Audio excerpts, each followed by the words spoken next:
Here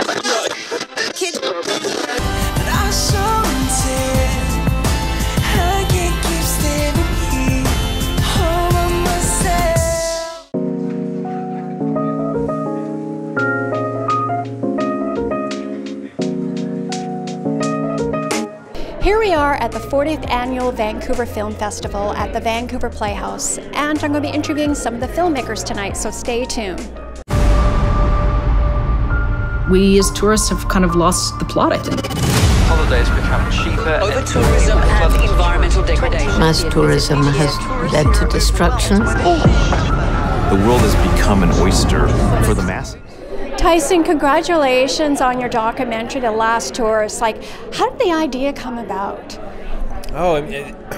Almost 4 years ago, in January of 2018, I was approached by our executive producer, Bruce Poon-Tip, as well as Leanne Thomas in Toronto, to make a film, to start a global conversation around responsible tourism. For the last 20 years, I feel like I've been on the road through work and through my travels. I've been to over 70 different countries, and so I think they specifically hand chose me because a lot of the subjects that we discuss in the film, I've experienced them and I've lived them. And the film was 4 years in the making, and we're just really excited today to be able to put this in front of an audience. Yes, and it's a world premiere, correct? And I see the images are captivating in the trailer. It's just stunning. And so what do you want people to take away from the documentary? Ultimately, we want to create a global conversation around how we travel.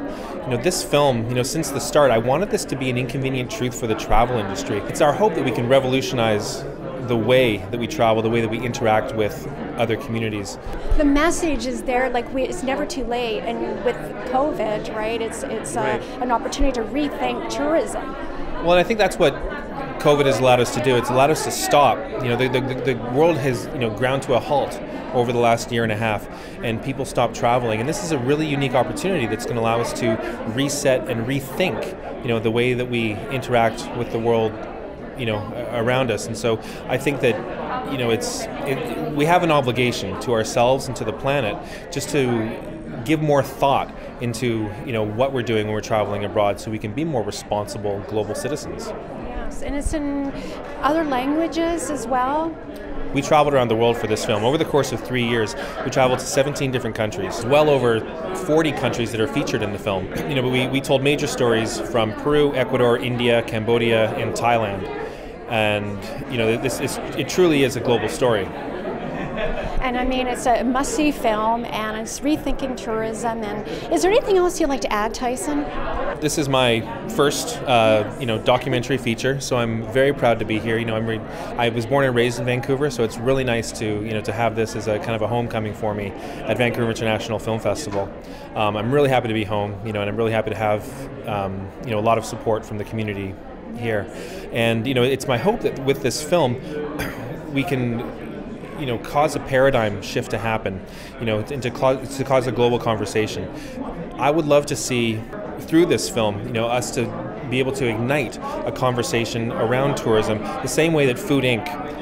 ignited a conversation around our relationship with food, the same way that An Inconvenient Truth ignited a conversation around our relationship with the environment and our impact on global warming. The Last Tourist is a film that serves to ignite our conversation about why we travel and how we can do that more responsibly. You've interviewed travelers and experts, right? Absolutely. We have a wonderful cast of conservation and travel experts in the film. Names that you might know. Dr. Jane Goodall is in our film. It was, and coincidentally, we interviewed her right here at Vancouver International Film Festival in 2018. So it's kind of come full circle. We had a lot of support from National Geographic. The CEO, Gary Nell, is featured in our film, and president and founder of G Adventures, Bruce Poon-Tip. We have from all aspects of the industry, from academics to tour operators and critics. They're all represented in the film. Congratulations, Tyson.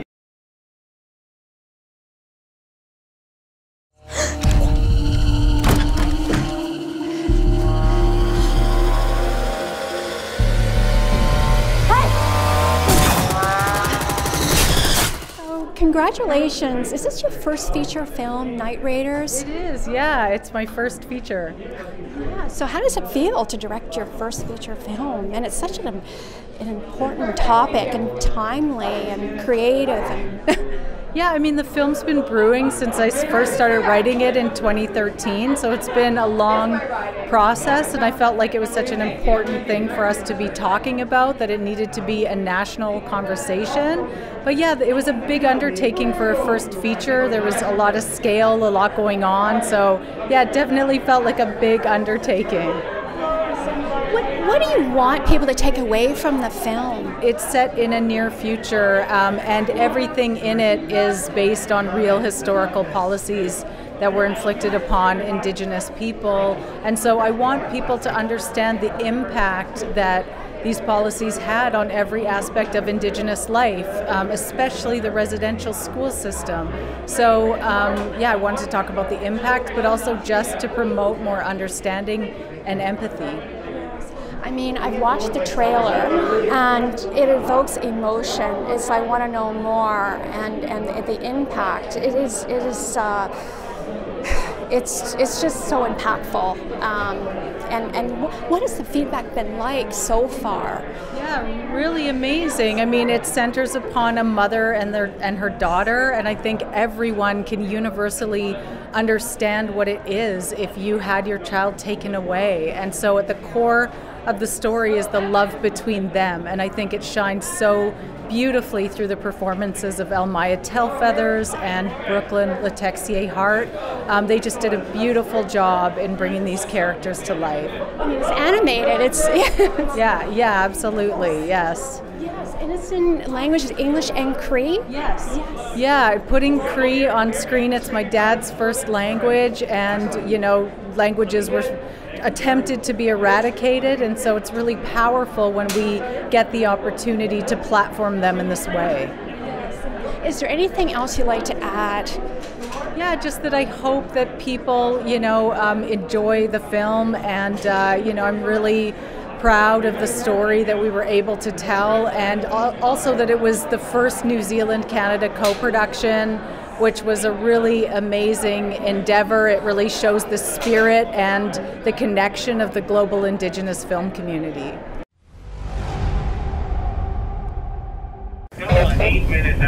There's clearly a pattern that the southern resident killer whales are not getting enough food, they're starving. Their survival is hanging on edge right now. Congratulations on your first feature film, is that correct? Yes, it is our first feature film. We are so excited to be here. So unbelievably excited, yeah. Well, you just actually just came from Montana, right? Montana? Wyoming. Wyoming. We were at Jackson Wild, where we had our first world premiere there, and it was an incredible week with so many amazing filmmakers and conservationists. And then, yeah, yesterday started to drive up to here, so it's been a pretty beautiful, amazing, crazy week, but wouldn't have it any other way, honestly. Yes, and I like your whale, your necklace. My friend carved it. Wow. Yeah. That's wonderful. So tell us about the film. I mean, it's saving the orca, but it's more than that. Yeah, so the film is Coextinction, and it is about the endangered southern resident killer whales, which live on the west coast of North America. But like you said, it's about so much more than the orcas. You know, these orcas are such an incredible species. They're so beautiful, intelligent, charismatic, and they're kind of like the communication liaison for so much more that's happening in the Pacific Northwest that so many people don't know about. Big issues that are affecting salmon populations, that are affecting indigenous communities all across the coast and affecting us ultimately. So it's kind of this beautiful story where we unravel, you know, why is this species on the verge of extinction and how can we protect them? And in the process, we learn so much about the interconnectedness of life on the coast. Yes, and did you always have a passion for the killer whales?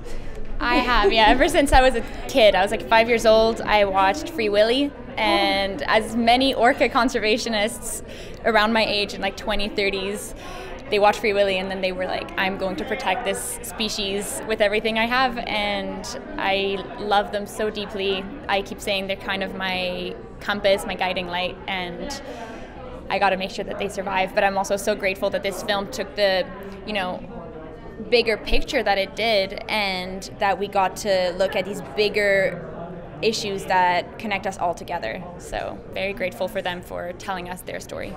Yeah, so I mean, it's like, it's a dream, but also a lot of hard work. So tell us when it all began, the process.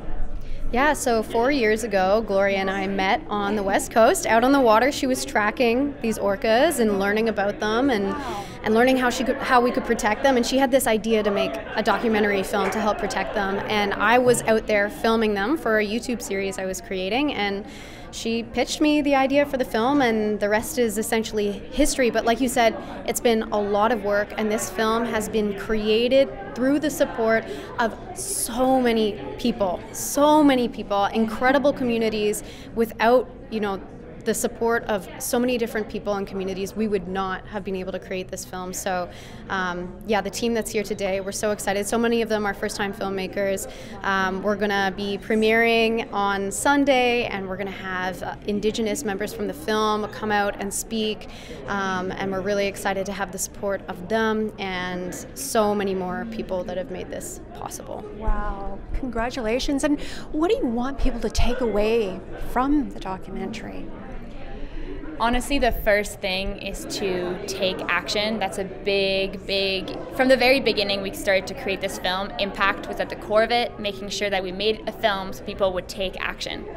And not just little actions that sometimes people go for, but these big, bold, systemic actions for systemic change. And that's really the number one goal. But I think also it's about people having a mindset shift, understanding that they are interconnected with people around them, with their ecosystem, with the extinction crisis, the climate crisis. All of these things just feel, because I truly believe that if people know that they're interconnected with nature, with others, there would be so much less harm done to nature, to humans.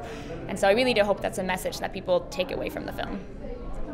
Yeah, I think she nailed it. Yeah. And is there anything else you'd like to add?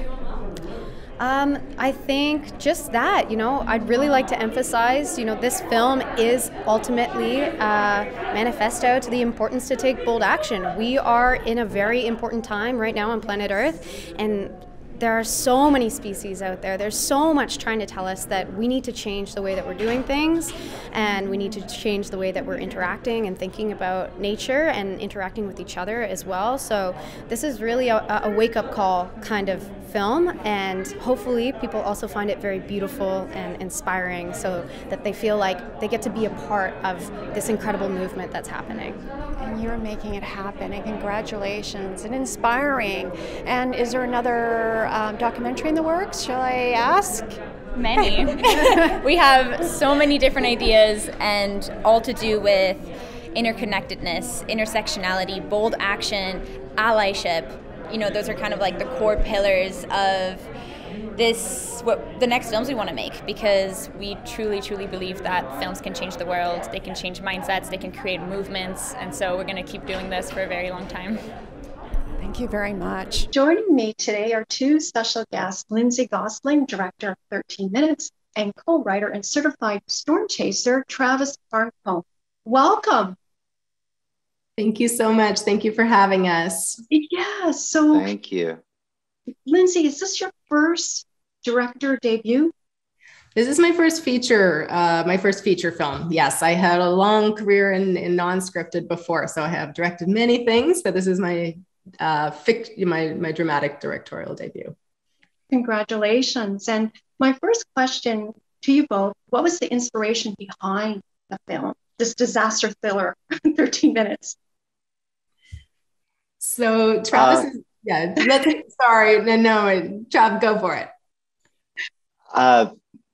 Okay, so I am a storm chaser and have spent, many days and years down traveling Tornado Alley, and have known Lindsay's career for a long time. And we got together and said, let's make a tornado movie, but let's make it right. Let's make it real. Let's make it about people. And I think that we decided that we were going to make a movie that's action-packed and thrilling and about tornadoes, but it was going to really show you what what this day is about. And we weren't just going to focus on storm chasers. We were going to dive in with people who are actually impacted and talk about lives. And so I think that's what we strive for. And I think that's what Lindsay directed so beautifully. Mm-hmm. Because it's based on 4 families, and it's and they all come together at the end, you know, coming, I guess, you know, inner peace with themselves, right? And the first scene, starring Heche, she's reading a book, and it seems so quiet. Then all of a sudden, you know, something's going to happen, and it just takes you in. So, you know, tell us, you know, based on 4 families, why did you pick the 4 families? I mean, and diversity, right? Which is great. Absolutely. So, in his, you know, in Travis's work he does a lot of work with a company called Impact WX, and a lot of what they try to do is get people to respond properly to weather warnings, because so many people, when the tornado sirens go off, instead of getting to shelter and getting to safety, either ignore the messages completely, they're out there Instagramming it instead of getting to shelter, or they don't understand or don't know what to do because of mixed messaging and confusion, or they don't understand because of language barriers. And the more we started talking about it and thinking about this specific part of the world, you know, we really realized it was a way to create a town that was a sort of microcosm of global issues. And to really drill down and sort of get into the heart of, you know, the human story, of things that so many people are going through on a day-to-day basis. And a big part of, you know, in the before world, there's a lot of division, and there's a lot of, you know, just social challenges in terms of what people are going through. And then the tornado is going to come through, and it acts as a leveler, and it strips away all of those differences, and people come together.